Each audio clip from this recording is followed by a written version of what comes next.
খাবার খাচ্ছেন ঠিকমতো, শরীরে আপনার কোনোভাবেই এনার্জি তৈরি হচ্ছে না, কিছুক্ষণ পরপরই ক্লান্ত লাগছে, বসে পড়তে ইচ্ছা করছে এবং মনে হচ্ছে ঘুমিয়ে পড়ি, সারা রাত যেন ঘুম হয়নি। এরকমটা হলে আপনার শরীরে ভিটামিন B12 ঘাটতি রয়েছে। কি খেতে হবে? খেতে হবে আপনাকে পনির বা ছানা, টক দই, ডিমের কুসুম, প্রচুর পরিমাণে ভিটামিন B12 পাবেন এবং ন্যাচারাল। কোনো ধরনের সিনথেটিক ভিটামিন চেষ্টা করব আমরা না খাওয়ার জন্য। মাসল ক্র্যাম্পিং হচ্ছে, তাহলে বুঝতে হবে আপনার ম্যাগনেসিয়ামের ঘাটতি রয়েছে। ম্যাগনেসিয়ামের ঘাটতি কি দিয়ে পূরণ করবেন?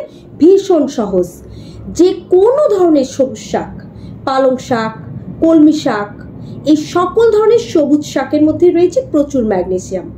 এছাড়া ম্যাগনেসিয়ামের আরও ভালো উৎস হচ্ছে সূর্যমুখীর বীজ, বাদাম, চীনা বাদাম, কাজু বাদাম, কাঠবাদাম, প্রচুর ম্যাগনেসিয়াম আছে।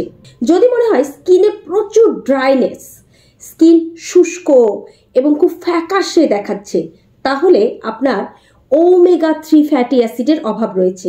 সেক্ষেত্রে খাবেন ওয়ালনাট মানে আখরোট।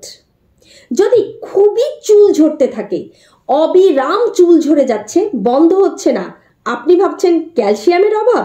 না, আয়রনের অভাব। কি খাবেন? আয়রনের সঙ্গে ভিটামিন সি যুক্ত করে খাবেন, তাহলে সেই আয়রন আপনার শরীরে শোষণ হবে, কাজে লাগবে।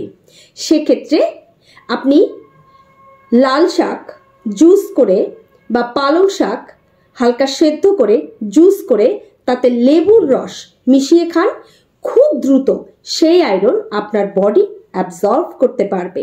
অনেকেরই আছে না, সবসময় সল্টি খাবার খাওয়ার ক্রেভিং হতে থাকে, বা যে কোনো সময় যে কারো হতে পারে।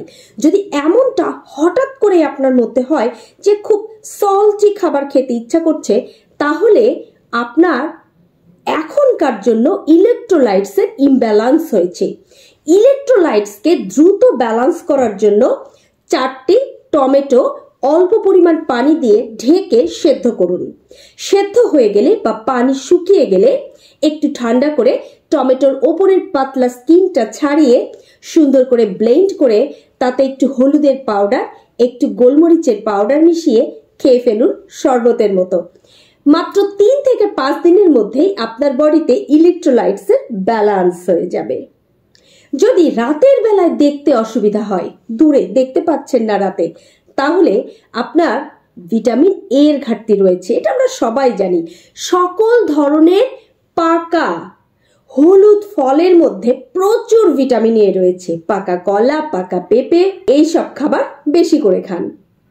মুড সুইং আমরা সবসময় ভাবি শুধু মেয়েদেরই হয়, না, মুড সুইং যে কারো হতে পারে। খুব বেশি পরিমাণ মুড সুইং হওয়া মানে আপনার ভিটামিন ডি এর ঘাটতি রয়েছে। রৌদ্রের তাপ অবশ্যই লাগাতে হবে শরীরে। সান এক্সপোজ করা যায় এমন শরীরের অংশগুলোতে অবশ্যই রৌদ্র লাগাবেন।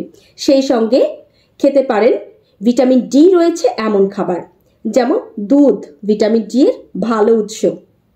এছাড়া যদি মনে হয় যে নখের মধ্যে সাদা সাদা স্পট, জিঙ্কের অভাব, কি খাবেন?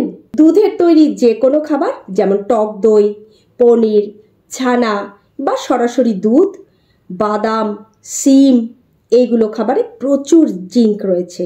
এছাড়া ডিম খেতে পারেন জিঙ্কের অভাব পূরণ করার জন্য। আর যদি মনে হয় যে রাতের বেলাতে প্রচুর পরিমাণে রেস্টলেস লাগছে, হাত পা ব্যথা করছে, পায়ের ভেতর একটা অস্বস্তি, মনে হচ্ছে পা ক্র্যাম্প করছে, ঘুমিয়ে শান্তি পাচ্ছেন না, তাহলে সেটা আয়রন আর ম্যাগনেসিয়াম উভয়ের ঘাটতি। আয়রন ম্যাগনেসিয়াম কিভাবে পূরণ করবেন আগেই বলেছি। আমি শ্রাবণী প্রামাণিক, একজন আয়ুর্বেদিক ফিজিশিয়ান হিসেবে আজকে আপনাদের যে তথ্যগুলো দিলাম আশা করি আপনাদের খুব কাজে লাগবে। ভালো লাগলে নিজে ফলো করুন, অন্যর কাছে শেয়ার করে দিন।